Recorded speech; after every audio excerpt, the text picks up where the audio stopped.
So we're here to talk through this Nanro puzzle from Prasanna. It's a style we don't feature as often, so even though this isn't the hardest puzzle in the week, we felt for notation purposes it might be good to cover a Nanro finally and give you a sense of how we like to solve them. I think there are two approaches. One is to shade the numbers, one is to shade the unused cells, but it's pretty critical to have a good way to mark known and unknown spots in these puzzles.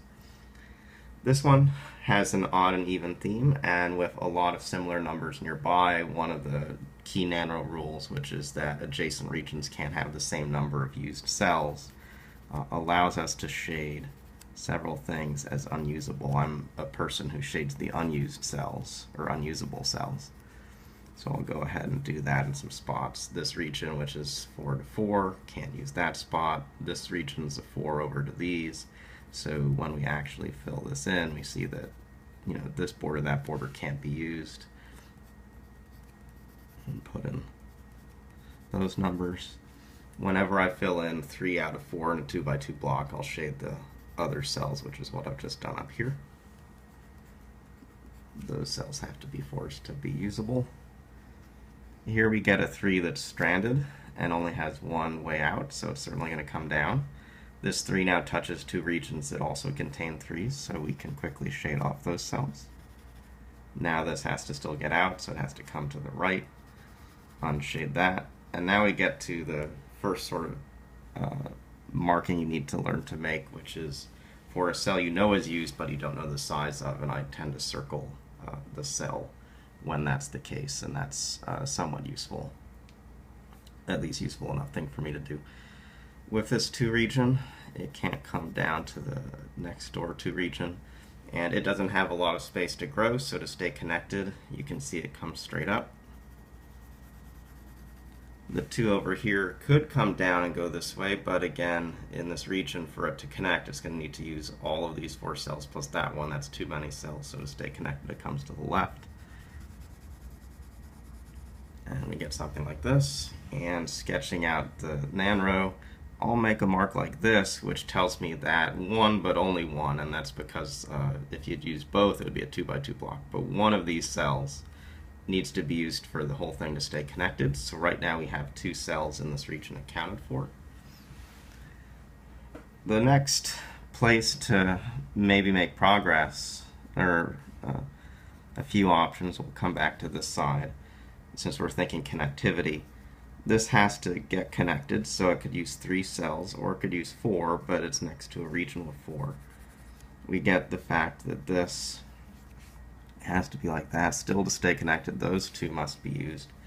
And now we're in a case where this is either going to use 2 cells, or it's going to use all 5 cells, and we won't know until later in the puzzle, but what we can do is track the possibilities with the adjacent regions and just keep them in mind so that we don't forget anything. Now we're going to get to a different kind of thinking, which has to do with region shapes, and it has to do with large numbers and particular sizes of regions. For instance, this region up here has 6 cells to it, and it's going to use 5 of them. And it's critical to understand that the empty cell has to be one of these 3. And the reason is that if it were either of the other 2 choices, you'd make a 2x2 block with 5s. And that's just not allowed. So what you can do in some regions, and it's useful to start thinking, this is almost like a rule you might run into in Litz puzzles as well, is think about how certain shapes can't take a certain number of blocks. For instance, this shape can only take as many as 5, again because there must be 1 unused in this 2x2 block. And you can mark off most regions based on 2x2 squares to understand that there'll only be 3 of 4 in every region you can mark that way. So we would mark this region. There's 3 plus 1 plus 1, a total of 5 maximum. Coming back to the puzzle, having marked that 5, we can use at most one of these 2 cells as a 3. So the bottom's a 3, but it can't use that cell. So to stay connected, it's something like that. We can't say much more about these yet. What we have now done, though, is worked into the lower left corner. And just as the upper right corner stretched out in this way, there's some symmetry in the solve in this puzzle. It must use at least 3 cells, but with the adjacent region it ends up using all 4. And now we get a connected group here and a connected group here that somehow have to get back to the puzzle. So I'm going to mark a third necessary cell, which is at least one, maybe both of these is going to be used. And so now we hit what is probably the, not that it's the hardest sticking point of the puzzle, but maybe the critical sort of intuition to get, which is if you haven't been marking potential cells, these three, you wouldn't see that right now this region needs to get more cells used, because right now it's a 3. It actually can't just go to 4. It has to get all the way to 5. And as we said earlier, if a large region like this uses 5 cells, the unused cell is in the 2x2 block, and so you can mark that those have to be 5s. This is unusable from a 2x2 rule, and those are 5s. And now still thinking about connectivity, that cell that I've just circled is used, and this cell that I've just circled is used. And now it's right now touching a 4 and a 5 region, so this could be a 2 or a 3, but it can't be much larger than that.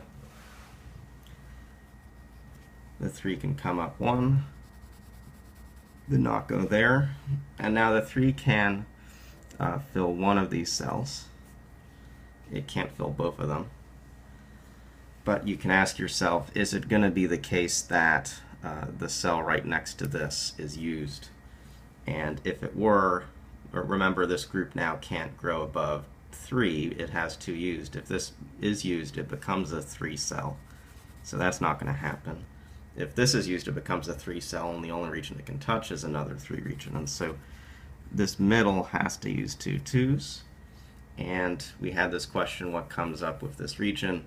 Well, right now it has no way to connect to anything up here, so that region has to become fully used. And so critical in Nanro puzzles is having a notation strategy that lets you mark things that tell you sort of natural bounds. In this case it was 2 and 5, but natural bounds for particular cells.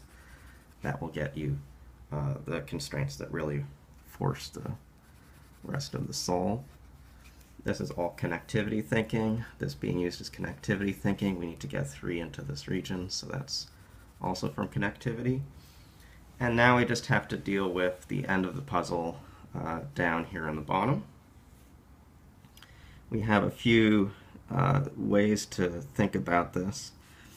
What has to be the case is that this 5 region connects into the groups below, and this 4 region has to still use a total of 4 cells. We've commented that this is not a reachable cell, and in particular, if this is not a used cell, you can't reach all the way over to there. And similarly, if this is not a used cell, you can't reach all the way over to there. So these are necessary numbers to sit in that place.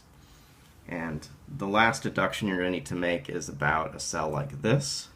And you need to see that if you, you'll run into this sometimes in top of puzzles too, when you have a consecutive run of 2 cells and 2 cells that form this kind of right angle shape, if you put one in the center of that box, you cancel off any other connection that the path could have. So what I guess I'm saying generally is if we have this kind of shape,